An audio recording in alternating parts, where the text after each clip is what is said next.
A week before the wedding, my fiancée vanished during a camping trip with friends. I spent a whole month searching for her, nearly losing my mind. Then on Christmas Day, under the great tree in the city's central plaza, I saw her. She was in the arms of her childhood sweetheart, kissing him.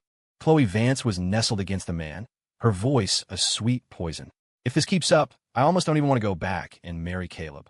Leo Roth asked if she regretted disappearing, if she was really done with me. She hesitated for a moment. No regrets. Let's do another week. My parents will cover for us anyway.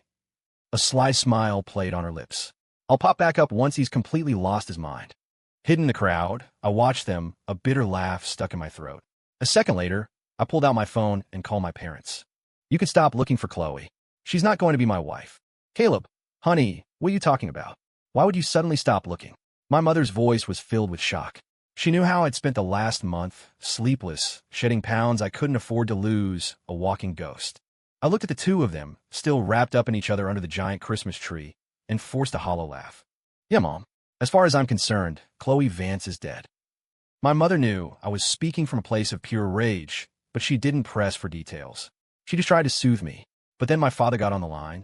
It's about damn time. What's so great about that woman, anyway? Caleb, if you're finally seeing sense, I'll find you a proper match. Save you from throwing your life away on someone I never liked from the start. My father's temper was legendary, and the news that I was done with Chloe clearly delighted him. Before I could respond, a collective gasp rose from the crowd around me as brilliant fireworks exploded across the night sky. It should have been romantic. All I felt was a deep, creeping cold. I looked at the woman who had just complained to her old flame about my controlling nature, and I knew my father was right. Never mind that I had never been controlling. Not once. Chloe and I met online in college. We survived a long-distance relationship, and a few years after graduation, I proposed. Leo had come back into the picture 2 years ago. I always knew Chloe had a high school sweetheart, a boy she grew up with. She never tried to hide it when she mentioned him over the years. I'd always believed our relationship was strong enough, that we were past the point where something like that could be a problem. But one phone call from Leo, a simple, "I'm back," was all it took for her to emotionally check out. All these years, I'd given her absolute freedom, all the personal space she could ever want. Still, she lied to me again and again. I'd beg her to keep her distance from Leo, to stop using her friends as an excuse to go out clubbing with a shady crowd. Chloe, wasn't that enough freedom for you? But you were the one who betrayed us first. In the beginning, she listened.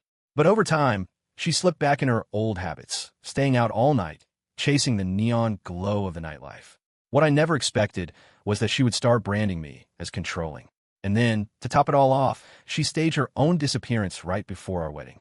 If this keeps up, I almost don't even want to go back and marry Caleb. But you were crying when you accepted my proposal, Chloe. Were you really this happy during the entire month I was tearing the world apart looking for you? No regrets. If I go back, maybe we can play for another week. My parents will cover for us anyway. No wonder your parents insisted I not call the police. They were so calm, so unconcerned, just saying she'd turn up eventually. It turns out I was the only one who was ever actually worried. I don't want to go back to him controlling my every move. I'll pop back up once he's completely lost his mind. Well, Chloe, I did lose my mind. Do you have any idea how long it's been since I've had a decent night's sleep? I'd even stooped to the point of superstition, planning to make a wish under this Christmas tree for you to reappear. And you did, with another man. This was the definition of utter despair. I couldn't stand to watch them gaze into each other's eyes a moment longer. I turned and walked away. The second I got home, I grabbed duffel bags and suitcases. I packed up every single thing of Chloe's from the last 6 years and threw it all out by the front door. The next morning, I was jolted awake by a frantic pounding on the door. It was the first real sleep I'd had in a long time, and I was still groggy, opening the door without even checking the peephole. It was Chloe's parents. They looked furious. "Mrs. Vance saw my sleep-tousled state and sneered. Caleb Grant, I heard from your parents you've given up looking for our Chloe. What is the meaning of this? Does she mean nothing to you?" "That's right, Caleb. How could you just stop looking? We're parents. We're worried sick." Mr. Vance chimed in, backing up his wife's aggressive questioning as they pushed their way inside. I looked at their flashy designer label clothes, textbook nouveau riche, and felt a flicker of contempt. But I carefully arranged my face into a mask of pain, letting my eyes redden. After the heartbreak Chloe had put me through, the expression came effortlessly. "Mr. and Mrs. Vance, I've been searching for so long. Maybe something terrible has happened. I think we need to call the police." Who are you saying something terrible happened to? How dare you curse your own fiancé? Our Chloe probably just needed some time to herself. Mr. Vance bristled, plopping onto the sofa and lighting a cigarette. Mrs. Vance looked just as offended. Caleb, you are my future son-in-law. The wedding is just around the corner. How can you just give up? You get back out there and find my daughter, and then you'll get married. Mrs. Vance, I honestly don't know where else to look. What if we just filed a report? I suggested, feigning helplessness while feeling my irritation grow. It was the same as before. Every time I mentioned the police, her reaction was explosive. A flash of guilt crossed her face before she masked it with anger, slamming her hand on the coffee table. Call the police? What would that look like? The wedding is all set. We've sent out the invitations. A police report now would be so tacky. It's embarrassing. She's right. The cops start asking questions, knocking on doors. Who ever heard of reporting the bride missing right before a wedding? Mr. Vance blew out a cloud of smoke, sighing with theatrical sincerity. I laughed inwardly. They claimed it was about appearances, but they were all rotten to the core, cut from the same cloth. My poor daughter, Mrs. Vance started dabbing at her eyes. Caleb, if you hadn't been so suffocating, she never would have run away. You rich kids are all the same. I knew we should have just let her be with Leo from the start. As she spoke, her tears turning into a tirade, she painted me as a monster, a control freak, even insulting my education, saying my degree wasn't good enough for their daughter. I had no idea what kind of lies Chloe had been feeding them. They conveniently forgot how they'd practically drooled over me when their daughter first caught my eye, fawning over their son-in-law and practically begging me to stay the night whenever I visited. For the past few years, the Vance family business had only survived because of my family support. Now that they had a little money, suddenly my degree wasn't good enough. My trust fund kid background was a problem. I wasn't a great student in high school, so my parents sent me to a top business school in London. I came back with a graduate degree. How is that something to look down on? Was Leo's state university diploma somehow more valuable? Though I was seething, I kept my face a perfect picture of grief. You're right, Mr. and Mrs. Vance. Since you have so many issues with me, and Chloe and I aren't married yet, maybe it's best we call it off. Our families can go their separate ways. It'll save us from a miserable marriage down the road. Does that mean? A flicker of delight crossed Mrs. Vance's face before her husband shot her a look and cut her off. He turned to me. Caleb, we still think we should look for her. A wedding is a serious commitment. You can't just call it off on a whim. Don't be impulsive. We were just upset. I nodded mutely and saw them to the door. In the hallway, I heard Mr. Vances at his wife. What the hell was that? Yes, our business is doing better, but we're not at the top yet. We still need the Grant family on the business side of things. What good does it do us to burn that bridge now? Mrs. Vance mumbled her agreement, the realization dawning on her. I smirked. Just then, my father called. Caleb, I found a potential match for you. An alliance. I want you two to meet. Come home for dinner tonight. I agreed without hesitation and quickly got myself ready. When I arrived at my parents' house, my jaw nearly hit the floor. Sophia? Is that you? Sophia Hayes, dressed in an elegant white dress, sat poised on the living room sofa. Seeing my shock, she rose, lifting her chin with a touch of pride. What's wrong? Am I not good enough for you? I stared at her, stunned. While the Hayes family of mine had significant business dealings, Sophia and Chloe had always been like oil and water. Sophia and I had studied abroad together and were friends of a sort. But after I returned to the States and made things official with Chloe, Sophia became openly hostile. She constantly picked fights with Chloe, telling me to my face that we were from different worlds. At first, I tried to politely mediate, but that only seemed to make her angrier. For a while, I found her completely unreasonable, and eventually, I just started giving her the cold shoulder too. And now here was Sophia Hayes, not only willing to marry me, but to step into the role of bride when my wedding date with another woman had already been announced, to actually form a true alliance between our families. It was unbelievable. In my memory, the great Sophia Hayes had always found me too mild-mannered and dull. The thought made me laugh, a short, weary sound. I nodded repeatedly. You're good enough, more than good enough. But didn't you? Didn't you hate my guts? Sophia understood my unspoken question immediately, a faint blush coloring her cheeks. I never really hated you. It was that woman you were always wrapped around. Anyway, I'm willing to marry you now. Who else is going to step in and clean up this mess? Ah, you're willing to marry me. I murmured, still feeling dazed. My mother, standing nearby, shook her head in exasperation. Caleb, are you blind? Sophia has always liked you. She just told me. Every time she fought with Chloe, it was because she saw how fake she was with you, how she was just using you. Sophia was trying to stand up for you. Sophia looked a little hurt herself, muttering, "And you always yelled at me." It was so obvious she was just after your money, but you couldn't see it. Then you stopped talking to me altogether. What kind of friend does that? You're right. I was wrong. Chloe had me completely fooled. I'm sorry, Sophia. Hearing this, I felt a rush of embarrassment and apologized at once. She, however, was completely unfazed. It's fine. I forgive you.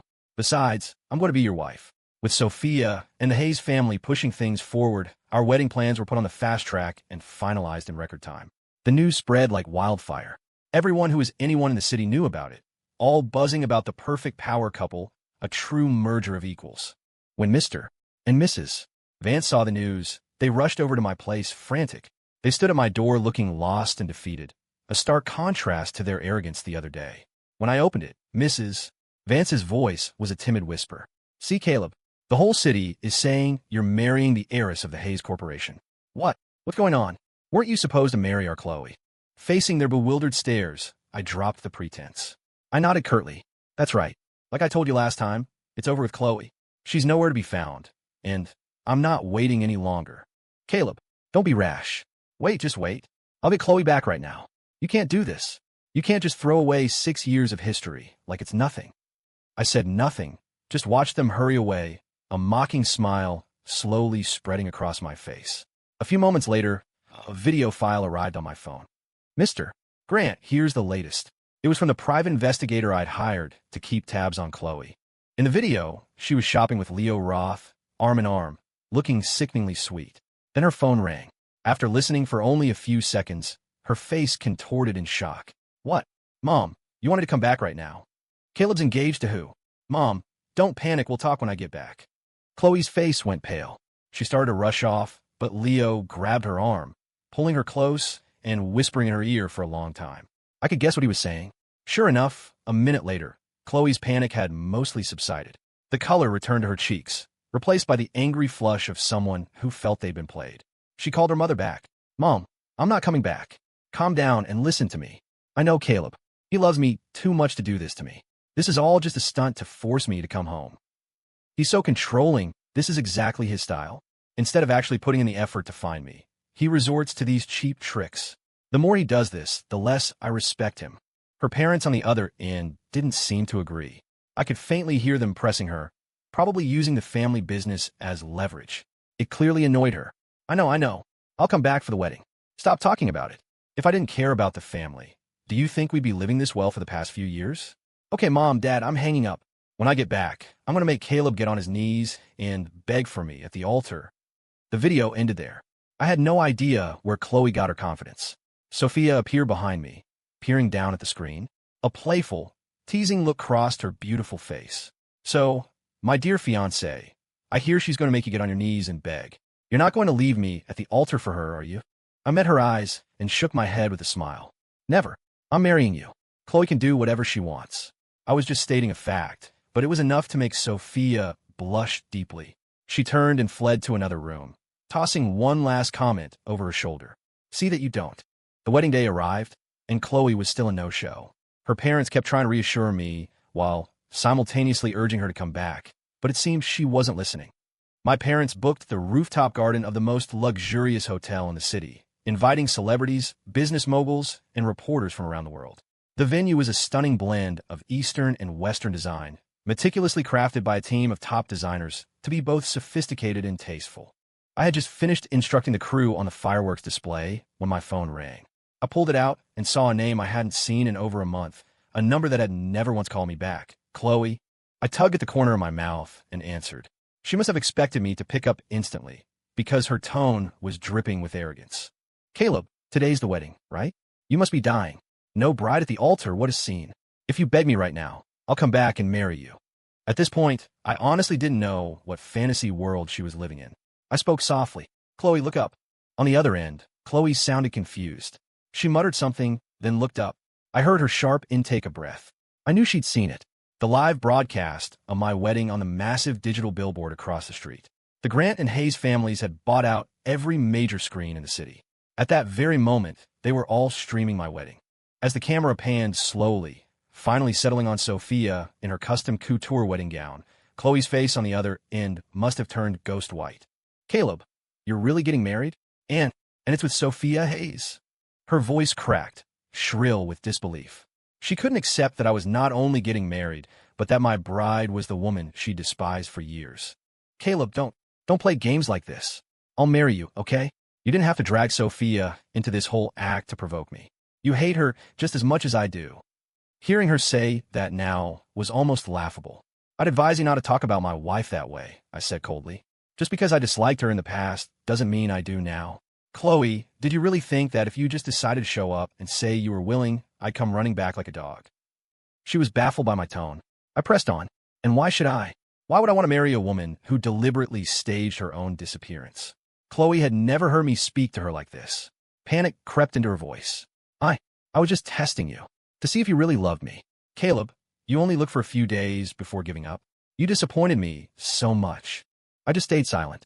After a long pause, she seemed to realize something. You told me to look up. You know where I am. I let out a cold laugh. Chloe, I know a lot more than you think. How? How could you possibly know? The places I go. You've never been there. You're not interested in them. She was probably frantically searching for a hidden camera or a paparazzi photographer, finding nothing. Next time you and Leo want to sneak around, maybe don't pick a spot so close to home. We don't need to talk again. I hung up. The wedding went off without a hitch. In fact, many people who weren't even on the guest list showed up to offer their congratulations. By the time Chloe found me, the reception was over. Sophia and I had just finished our final dance, and she had gone to rest. Chloe walked slowly through the lavishly decorated venue, momentarily stunned. She looked at me, her eyes red with a toxic mix of envy and jealousy. Caleb, the wedding you promised me wasn't even this nice. You gave us to her. I looked at her, on the verge of a breakdown, my expression unchanging. Speaking of which, I should thank you, Chloe. Thank you for letting me go. You're thanking me? That sentence was the final straw. Chloe broke completely. She glared at me, and when she saw no crack in my composure, her envy twisted into pure hatred. Caleb Grant, you'll regret not marrying me. From now on, I'm with Leo, and sooner or later, he'll be more successful than you'll ever be. With that parting shot, she stormed out head held high. More successful than me?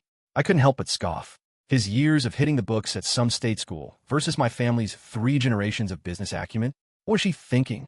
Didn't she know that with his credentials, Leo wouldn't even meet the minimum requirements to get a meeting with me in my company? He wasn't even qualified to meet my father. I turned to my assistant. Cut all ties with the Vance family and their company. Effective immediately. When Mr. Vance found out later, he and his equally indignant wife came to plead Chloe's case. They were eventually dragged away by Chloe herself, who was now bursting with pride. I'm telling you, Caleb, you think I care about your family's money? Leo has a new way to make a fortune. We don't need to beg you for anything. Soon, we'll be doing even better than you.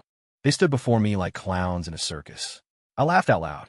All right, I'll be waiting for him to surpass me. He doesn't have to do much. Just be able to afford a wedding here. I tapped my foot on the floor of the hotel, located on some of the most expensive real estate in the city. Their expressions faltered. Mumbling curses, they turned and left. After that, with my family cutting off all cooperation and pulling our investments, the Vances and Leo, after a brief slump, began aggressively seeking new financing. For years, it had been Grant Corp's people managing their little company, feeding them small fry contracts from our own portfolio.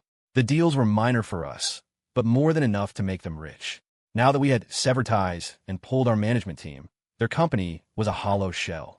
Aside from a few low-level employees they'd hired themselves, there was no one left capable of running the show. Management descended into chaos, and several key people quit. Yet they remained blissfully ignorant, believing they could manage just fine on their own. They even convinced themselves that our people had been too cautious, too focused on small potatoes. Now, finally, they can make their own decisions. Apparently, their recent attempts at fundraising, cold calling our old business partners with their amateurish and presumptuous pitches, had been so offensive that several of those executives called me directly. To each of them, I said the same thing. What the Vances do is no longer my concern and does not reflect my family's interests. From now on, their company has no affiliation with Grant Corp. Please don't call me about them again. At the same time, I made some inquiries about what they were trying to fund. With my years of business experience, I recognized it as a scam from a mile away. Some kind of get-rich-quick scheme promising foolproof, massive returns. It was laughable. in this day and age who still believed in a business that couldn't possibly lose money. But I didn't get involved. I simply warned the other executives to be cautious and advised them to tell their circles not to throw their money away. Unable to secure any loans, Chloe, naturally, blamed it all on me. She bombarded me with angry calls and voicemails. Caleb, you just can't stand to see my family succeed. Why would you tell those executives not to invest with us? You think you could just throw Grant Corp's weight around to bully people?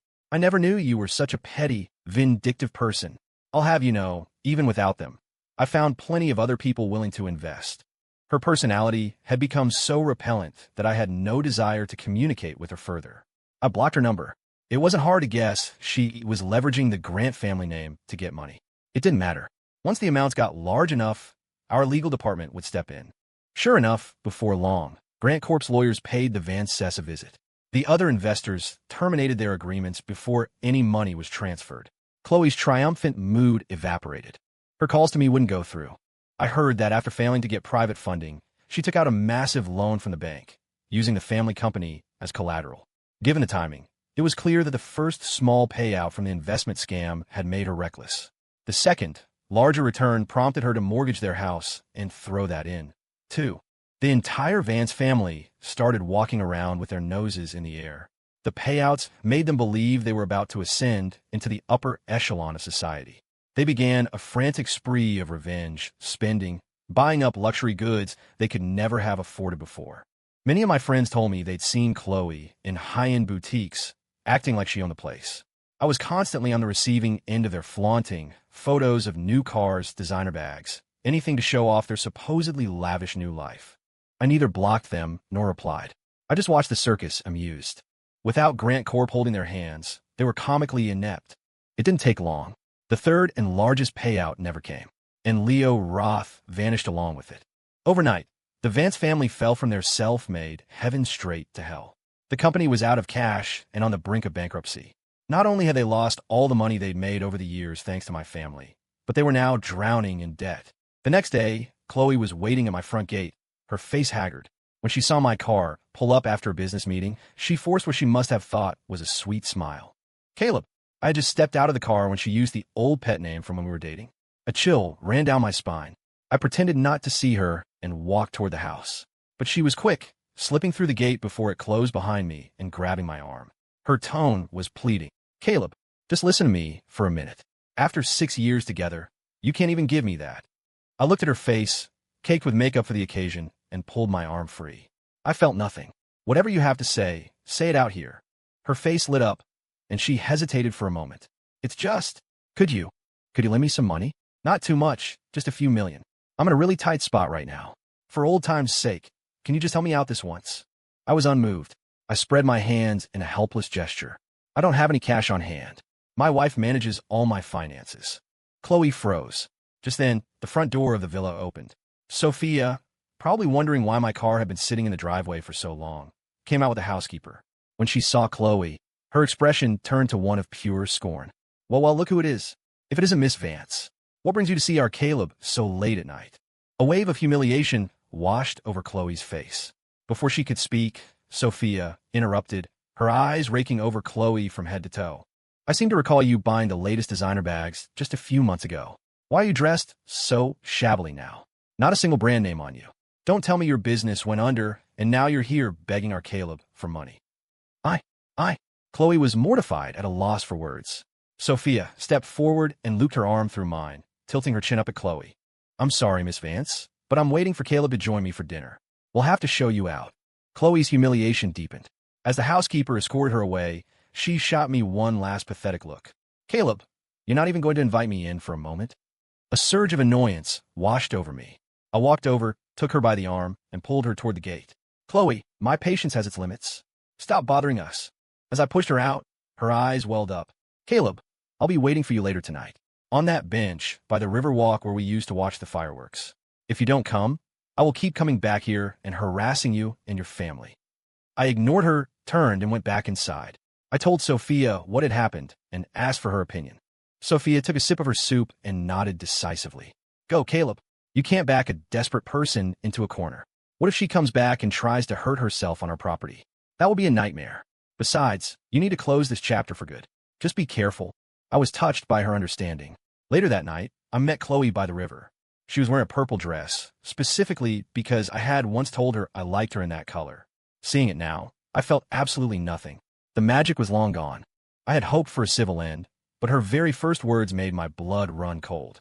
She swept her hair back, her face glowing with a disturbing eagerness. Caleb, I don't believe you really love Sophia. Divorce her. Be with me. What kind of life are you living now? She began. An heir to a fortune, and you can't even access a few $1,000,000? You have to let your wife control everything? The Hayes family is going too far. I know you're being forced into this, and it breaks my heart. Come back to me, Caleb. Let's be together. Her speech was so delusional, it was almost funny. How was I the pitiful one here? And I had given Sophia control of my finances willingly. It was a sign of trust between a husband and wife. My voice turned to ice. Chloe, that's my private life. It's none of your business. Besides, even if I did divorce Sophia, I would never, ever get back together with you. Are you insane? How long are you going to keep up this act? I'm telling you the truth. I don't love you anymore, Chloe. Can't we just go our separate ways? My string of rejections and my mocking tone finally broke her. Her face crumpled, and she began to sob, launching into emotional blackmail. Caleb, my family is about to lose everything. Are you just going to stand by and watch us be destroyed? Did our 6 years together mean nothing to you? Let me ask you, what did our 6 years mean to you? Nothing, apparently. You're the one who disappeared for a month with Leo right before our wedding. Who forced you to do that? Everything happening to you now is your own damn fault. It has nothing to do with me. My ruthless tirade seemed to shock the tears right out of her. The act was over. She shot me a look of pure venom and walked away. You'll regret this, Caleb Grant. The next day, she and her entire family were on a rooftop. By the time I heard the news, a crowd had already gathered below their building, pointing and murmuring. The scene was pure chaos. Mr. Grant, thank you for coming. A police officer met me at the entrance. We have negotiators on the roof, but Miss Vance refuses to cooperate. She insists on seeing you. She's claiming her family's bankruptcy is your fault. She said if you don't come, they'll all jump together. The officer began explaining the situation as he led me into the building. I frowned, my jaw tight, and said nothing. Up on the roof, seeing me arrive seemed to energize Mr. and Mrs. Vance. They started shouting down at the crowd below. Caleb Grant, look at what's become of our family. This is all your fault. If you don't give us the money, I'll jump from right here. Caleb, I was so wrong about you. Give us the money. We're old, and you've left us without even a roof over our heads. Are you trying to kill us? When I reached the rooftop, several officers were already trying to de-escalate the situation. My presence only made Chloe's parents more self-righteous. A dull throb started behind my temples. How is your family's bankruptcy my problem? I called out. You're in this mess because you have no business sense and chased after a get-rich-quick scheme. Mrs. Vance was livid, pointing a trembling finger at me. If you had just married our Chloe, would any of this have happened? If Grant Corp hadn't pulled its funding, would we be in this position? But I distinctly remembered how happy they were when we pulled our people out. They were so sure they could run the company into the stratosphere on their own. The absurdity of it was staggering. This has nothing to do with Grant Corp. If you had managed to control your own greed, your company would still be providing you a comfortable living, even without my family's employees. And you still expect me to give you money? Just then, Chloe, who had been silent, finally spoke. She was standing right on the edge of the roof, her voice shrill. Caleb, if you don't give me the money today, I will jump from here. No matter what, you'll have a death on your conscience for the rest of your life. I looked at her crazed expression. My first instinct was to refuse, but an officer pulled me aside, whispering for me to stabilize them first, to just agree to anything for now. Chloe, I shouted, my voice tight with reluctance. Get yourself and your parents down from there. The amount you asked me for last night. I agree. At first, she looked at me with suspicion. Are you sure? I want a contract. I'm sure.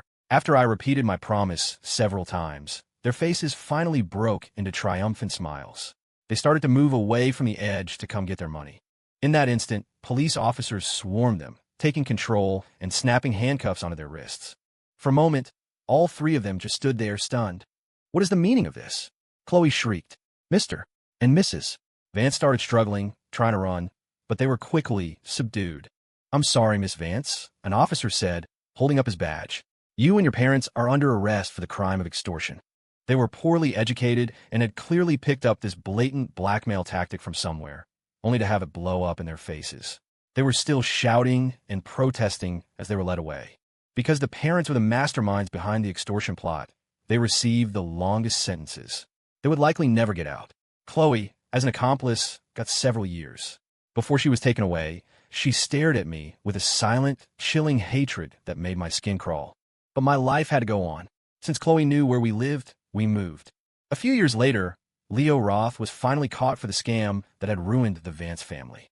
His case led police to uncover a massive criminal network. The amount of money involved was staggering. Leo was sentenced to life in prison without parole. I felt nothing about it. He got what he deserved. Years passed. I was walking with a pregnant Sophia along the river walk, enjoying the pleasant evening scenery.